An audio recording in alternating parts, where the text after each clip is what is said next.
ससुर पापी भेजेले नियरा राम छोड़ाई के बेर ससुर पापी भेजेले नियरा राम छोड़ाई के बेर हो गलो पाँच गलो आवते भसुर पापी भेजेले नियरा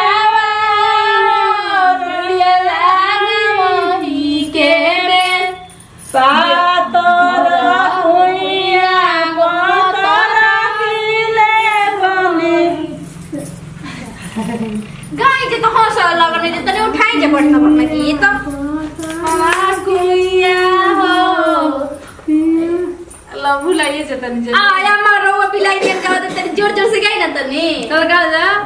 हमने उ सुनाई सब हमारा में बोले सहारा सावा की बनव में बना का गरा होए चलो सरे गाँव सो कि अरे पुरु जइहा भैया पछि मानु जइहा ले आइहा बन काशी के कोई मसरे ई कासे बानिए भैया पीड़िया परबिया भूखले बानिए भैया पीड़िया परबिया अरे पुरु बगनी बहिनी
झनर मानर रात करे ना बहे पवनवा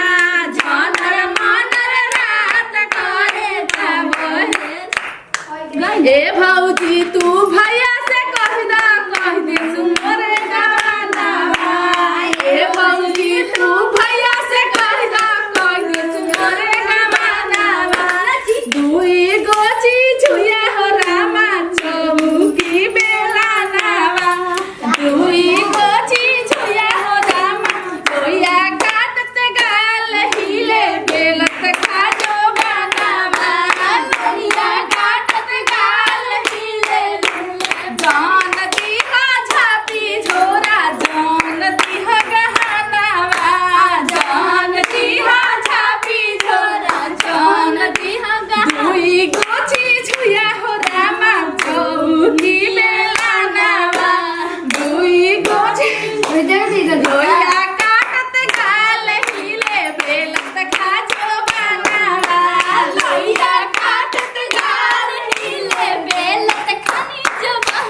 कल पर मांजत रहनी लोटवा हरि मोरे घटवा धइले ना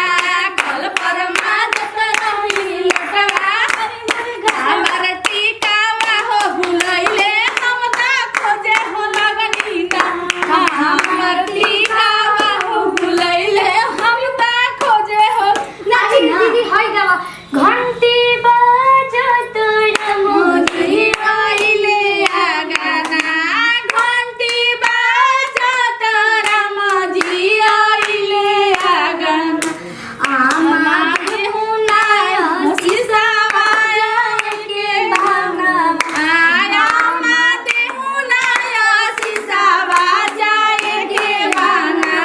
आया माते हुना सीसावा जाए के भावना बबुआ काहे के जनम जाई बबुआ बबुआ काहे के जनम जाई बबुआ आमा करम में लिखल बा जाए के भाना अम्मा करम में लिखल बा जाए के बाना मरिया के गाछ जमेरे अंगने में मजिया के गाछ राजा मेरे आंगने में दो चार डेला रोज गिरे मेरे आंगने में दो चार डेला रोज गिरे मेरे आंगने में बारी बारी बोले जीना ससुर की अपना बार बार बारी जीना ससुर की अपना मरिया के गाछ जमेरे अंगने में दो चार डेला रोज अब तो चल निका जी हां चल बने चल सरे वो भूख लागल बन तोनी के हां चली जा बेटा से रात होई अरे गुड़ लागल स हे प्रिय बाबा चल स भाई के हम जाते जुआ लागो हम जाते भूख लागल हमरा भूख लागल बोला लाइले छछाई पर सुन लागल देखी भाई हम रोरा सबके प्रणाम करतानी देखी जितना हमनी के बहन लोग बाड़ी जा बड़ी आसरा से एगो भाई खातिर हमनी के पर्व करी ना जा हमनी के पीढ़िया एगो लास्ट में ऐसे अच्छी ना जात हमनी के कहे ना जे कि भैया मरस और भौजी राण होखस काहे हमनी के कहे ना जे कि भैया के लंबा उम्र औरी बढ़स एकरा में सब लोग बहन बड़ी श्रद्धा से हमनी के भूखी ना जा और हमनी के वीडियो अच्छा लगे तो नीचे कमेंट में बताई जा लिख के हमनी के वीडियो पूरा टीम के कैसा लागला और शेयर जरूर करब जा हाँ। आगे ये लोग बोली हैं जा नमस्कार प्रणाम हम मंजू मौर्य यदि हमको वीडियो अच्छा लगी तो दिल से लाइक और शेयर और कमेंट में जरूर बताएंगे हमको वीडियो कैसा घंटा लगा दबाओ मत भूलो। नमस्कार प्रणाम हम मंजू सरगम देखिए प्रिया एगो भाई के पर्व हो हमने के शौक से श्रद्धा से भाई खातिर करी ना जा अगर हमने के वीडियो अच्छा लगे ऐसे हमनी के लास्ट में का बोली ना जा जय